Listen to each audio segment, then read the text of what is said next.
Welcome. In today's video, we're going over whether or not auditory stimulation and height subliminals can help you grow taller. At first, I was extremely skeptical, but I did some research. I looked into gene expression and hormone release via auditory stimuli, and it seems like there's some scientific backing here. So this is what I currently believe. If anyone tells you height subliminals don't work, they don't quite have the full picture yet. Now, they might be right for the majority of height subliminals out there that are just there for clicks and views and ad revenue, but there are a few that are mixed up by actual audio engineers. They've been precisely tuned. These are auditory stimuli such as binaural beats, isochronic tones, white, pink, or brown noise, this kind of staticky noise, and they've been proven to release certain hormones within the body. And there are multiple studies. I'll go over them in just a bit. Now, hormones control everything from rate of growth to recovery to bone and muscle mass, and that's why there's potential for auditory stimuli to actually create physiological processes within the body, and some of those can be useful for growing taller. Now, in this diagram, there's something really cool. I need you guys to understand that it goes beyond just height and hormones. The body actually obeys the brain. We know this already. And the brain can be programmed via auditory stimuli. So they were playing white, pink, or brown noise in this study to people who were just walking around. And this white, pink, or brown noise, it sounds like static to us, right? Our conscious minds can't pick up on any sort of underlying patterns. It's just static. But our subconscious and the subject's subconsciouses actually picked up on the underlying patterns, and their footsteps synced up to that pattern. That's what they call the footswitch signal. So again, the body obeys the brain, and the brain can be programmed via auditory stimuli. Now, let's get into an example that all of us can appreciate. Music. You are what you consume, and that goes far beyond just food, all right? It's visual, it's audio, it's, well, food too, and touch, right? All of our senses, they make us who we are. Constantly listening to your favorite artists will change your vocabulary, the way you talk, the way you think, how much you swear, that kind of stuff. And the reason for this is because your subconscious is a filter for things that are constantly repeated to you, right? These could just be random sounds, they could be tones, frequencies, emotions, words. And we're doing this because we need to survive. And that's what our subconscious is aiming for, survival. And our subconscious is actually the primary driver of 95% of our thoughts, our actions, our decisions, with or without you knowing, right? So music can drastically rewire the brain and affect your daily actions.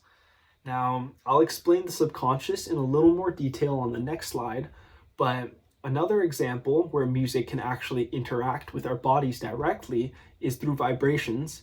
And I'm not talking in the occultist sense. I mean actual vibrations that you can feel. And they've proven this in plants. So they played classical music versus something that was harsh, right? Something rhythmic versus harsh to two plants. They controlled all the variables. I'll link the study down below, by the way. And they actually saw significant increases in growth rates and biomass in the plant that was played classical/rhythmic music. And this was through vibrations. They found out that vibrations actually interacted with genes and helped certain genes express themselves and shut down the expression of other genes, and also helped with hormone release. So the plant that was played classical music, it thrived, whereas the one that was played dissonant, harsh music is on the verge of death by week 4. Now let's get into the subconscious mind, because the subconscious mind ties all of these ideas together. The subconscious mind is ridiculously powerful and has an incredible amount of storage. It can process on the order of millions of bits per second, whereas the conscious mind, right, if we're reading or we're thinking about something, that's about 3 bits per second. And you can think of a bit as the most basic unit of information. Yes or no, on or off, start or stop. So not only can the subconscious process far more information, it stores everything you've ever experienced. 2.5 million gigabytes is the approximation for how much our brains can store, and the subconscious has access to all of it. And for any computer people out there, 2.5 million gigabytes is 2.5 petabytes. It's an insane amount of storage, right? If you think terabytes a lot, petabyte is far more. Now, that's enough to store every experience, every thought, every action, every stimuli your body's ever exposed to during your entire life. And more, actually, because we have about 100 billion neurons, more or less, and about 100 trillion synapses, more or less. Synapses are just the connections between neurons. Now, that is able to store 3 million hours of consecutive TV. That's 342 years straight, right? Without sleeping, without any periods of unconsciousness. And if that's a bit abstract to think about, by age 21, you've got 100 times the amount of information stored in the Britannica Encyclopedia in your brain. 100 times. So the storage capabilities and the processing abilities of the subconscious are huge. They're vast. And that's why the subconscious dictates 95% of our habits, our decisions, our emotions, pretty much our overall behavior. That makes us reactionary creatures in a way. It also controls our ANS, which is the autonomic nervous system. Our breathing, hormone release, healing, homeostasis, and other unconscious processes happen via the ANS. Also, our limiting beliefs are stored here. And if our limiting beliefs are stored in the subconscious mind, and the subconscious mind dictates our habits, our decisions, and our emotions, then our limiting beliefs will show up in our habits, decisions, and emotions. And that is self-sabotage right there. Also, I do want to make a distinction. There's the conscious mind, there's the subconscious mind, and then technically deeper, there's the unconscious mind. I'm lumping the subconscious and the unconscious together into one term, subconscious, for this video. Now, let's move on to binaural beats. So binaural beats are pretty cool. You're basically gonna listen via stereo headphones to different frequencies in each ear. So let's say your left ear got 200 hertz and your right ear got 205 hertz. Now that difference, 5 hertz, is what your brain's gonna start firing at. Your neurons in your brain are gonna start firing at 5 hertz or 5 times a second.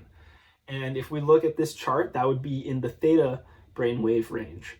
So why does this happen? It's because this auditory illusion, right? If you think about it, in real life, let's say you hear a tree fall down. That tree falling down won't create 2 different frequencies, one in each ear. You'll hear a loud noise, and you might hear it a bit louder in one ear than the other, which tells you where it is. But you won't hear 2 different things, one in each ear. So it's an auditory illusion, and through FFR, or the frequency following response, your brainwaves start to sync up to the difference, and your neurons fire at this difference, right? The 5 hertz. So that can put us in certain states, brain states. And the brain waves that we can look at are delta, theta, alpha, beta, gamma, with delta being some of the slowest and gamma being some of the fastest for extreme focus versus deep sleep. Now, for all intents and purposes, there's about 100 hertz average upper bound, although the actual upper bound is about 1,000 hertz. So neurons firing 1,000 times a second. But for all intents and purposes, 100 hertz is kind of that range, 0 to 100.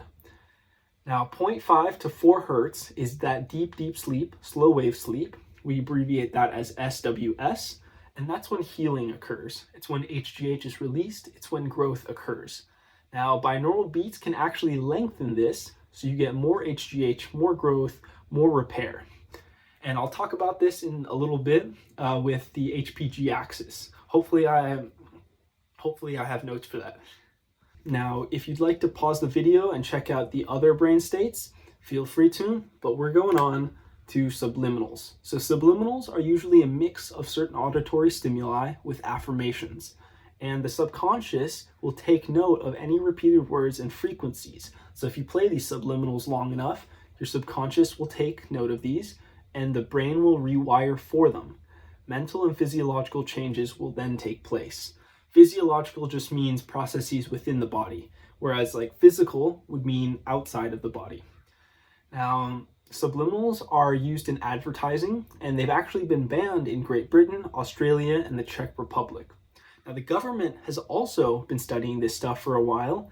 You can read up on the CIA Gateway process, Project Project Artichoke, which turned into Project MK Ultra. It was a huge fail. There was like a huge ethics code that was violated through the use of drugs and pseudo torture techniques through audio and electrical stimulation. So it was a pretty big fail, and that's why we know about it, because it was declassified due to this ethics breach. There's also Project Pandora, EM radiation. They basically blasted people with microwaves. And you can think of it as like the microwaves in the kitchen, but we're talking the electromagnetic radiation microwaves. Now, their main focus was binaural beats and drugs to induce certain brain states. And by drugs, I mean things like LSD and other psychedelics. And they were actually able to induce multiple different types of brain states because binaural beats work and the drugs zoned them in. And superhuman cognition. So that's actually part of the CIA gateway process. If you want to learn more about that, I think I have something linked down below for you. Now, the subconscious mind controls HGH release. We know this because the subconscious mind controls the ANS, right? The autonomic nervous system, and the ANS controls hormone release. Now, the actual physical parts that are involved here are the subconscious talks to the hypothalamus, which releases GHRH, growth hormone releasing hormone, and that tells the pituitary, hey, time to release some HGH, help this person grow a little bit. And the same control goes for the adrenal and pituitary glands directly, not just the hypothalamus. Now, when does this happen? We already talked about this, SWS for slow wave sleep. That's those delta waves, the 0.5 to 4 hertz range. And these can be induced and lengthened through binaural beats and subliminals. You guys might hear some birds in the background. I do apologize. I mean, nature's taking its course at the moment. I think they're getting whipped up into a frenzy out there. Now, this means more time for HGH release, recovery, and growth. And if you guys know, we get a huge spike of HGH right after we go to sleep. So, after 8 p.m. to 11 p.m., depending on your bedtime, you get this nice big spike of HGH. And we basically want to lengthen the period of this spike. Now, what do both sides say, right? Because not everyone has experienced positive benefits. There are positives and negatives, and not everyone has the same experience. So many people swear by it. The subliminals, the binaural beats, especially from Binaural Nutrition's audience. Binaural Nutrition, he's an audio doping specialist. He's also a powerlifter on the side. The guy's from Germany. And he has a master's degree in sports science. So he knows what he's talking about, and he's been messing with this stuff for over 10 years. So he's got a lot of information on the subject. You're more than welcome to check out his channel and check out what he has to say about this. But there are many testimonials on his Discord and on his Patreon that this stuff works. And some people have been listening to these audios for 2 to 4 years, and it helped them grow 3+ inches in their 20s. Now, whether or not it was placebo, whether or not it was a late growth spurt, or if they're lying, I do not know. I can't confirm that. What I can say is there is science backing this, and there's people saying it works. So it doesn't hurt to try, especially during puberty. Now, it should not be standalone, right? If you just think that listening to audios will help you grow taller without the proper diet, without the exercise, without proper sleep, then you're dead wrong. Do not rely directly on these audios. They should be purely supplemental. Now, the other people report just the calming and the focus benefits, but no growth whatsoever. So my take on this is it should be supplemental and it's worth a shot. And you can listen to some of these audios for free on YouTube through Binaural Nutrition's channel. Now, I don't know the guy. I just know that he's got some great research. He's got a good background and he seems fairly legit. Whether or not it actually works, I do not know. Now, some studies found by Binaural Nutrition. He didn't create these studies or author them or anything, but he found them and they're very useful in terms of understanding how auditory stimulation might be able to promote hormone release. A study done in 1962 found that the pituitary gland, as well as the adrenal gland, right, the pituitary for HGH, LH, FSH, and adrenal for adrenaline or a little bit of testosterone, right, about 5% of your body's testosterone, these glands could be stimulated by different frequencies, and this actually reduced cortisol, which is catabolic, right? It can shrink you, your muscles, your bones in the study, and it promoted ACTH release. So there's definitely a relation between auditory stimulation and hormone release. In 2014, there's this super long title here. They basically published a paper on binaural beats and checked out the EEG brainwaves. And they found that not only did the mind respond, but there were physiological changes to these binaural beats that were played to the subjects. And I believe this is one of the rooms where the subjects were just played the beats and they were lying down on a bed. So this is what the environment looked like. In 2019, there was another study published about 528 hertz sound wave in the production of testosterone in a rat's brain. This specific frequency was able to stimulate the hypothalamus, release gonadotropin releasing hormone, GnRH, and this told the pituitary, hey, time to release LH and FSH. LH and FSH, that's just luteinizing hormone and follicle stimulating hormone. All these do is they go down to the testes and tell the testes to make more testosterone. Now, this is the end to the subliminals and the auditory stimulation talk. Now we're going into morphic fields just for 2 slides or so. Honestly, this is a topic that needs its own video, but the subliminals in binaural nutrition's audios contain stuff related to morphic fields, so I thought I'd explain some of this. Now, fields are everywhere and they're fully permeating. EM, right, electromagnetic fields, Higgs fields for mass, gravitational fields for gravity, of course. They're fully permeating, so even in vacuums, right, in deep, empty space, there technically is always something. And we can see this through the Schwinger effect. This electrical field is stimulated in a certain way, and out from nothing, we get an electron and a positron just popping out from nowhere. And you can read up more on the Schwinger effect, but the main idea is that fields are everywhere and you can pretty much always interact with them in some way or form. Now, morphic fields are theorized to be this field that guides things like limb regeneration, telekinesis. I know that sounds occultist as all hell, but things like that. And the main guy behind it is Rupert Sheldrake. So I'll link some stuff to his studies and all that below. He's got a book and multiple articles. That stuff you can find for free. But the main examples are the sixth sense of someone watching you, or schools of fish and starlings, which are birds that can move and rapidly turn almost in like a wave formation. And they do this without collisions. So it's theorized, so it's a proto-science basically, it's theory, that morphic fields are positional memory and they include elements of the past. Everything that you've done up until this point is stored into your morphic field. And I don't know what the difference between the morphic field and your subconscious is, but apparently there is some difference there. Now, what's cool is it fits reality pretty well. It explains certain things that science currently cannot explain. Like this Harvard study done in the 1920s where rats were put into a water maze and future generations would escape faster and faster even though they weren't taught by previous generations or by anyone really how to escape. So future generations kept escaping faster and faster, and the only thing that was really passed down to them were genes. And we know that Lamarckian theory, the idea that certain traits or physical characteristics that are developed cannot really be passed down to future generations. And they proved this by cutting off the tails of mice and then breeding them to see if the mice would be born with shorter tails, but that was not the case. Now, what about DNA?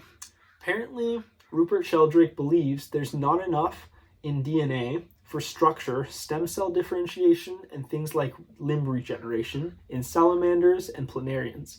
This is a picture of a planarian. I believe it's some sort of a worm-like thing. And in this picture, it must have gotten cut off right here.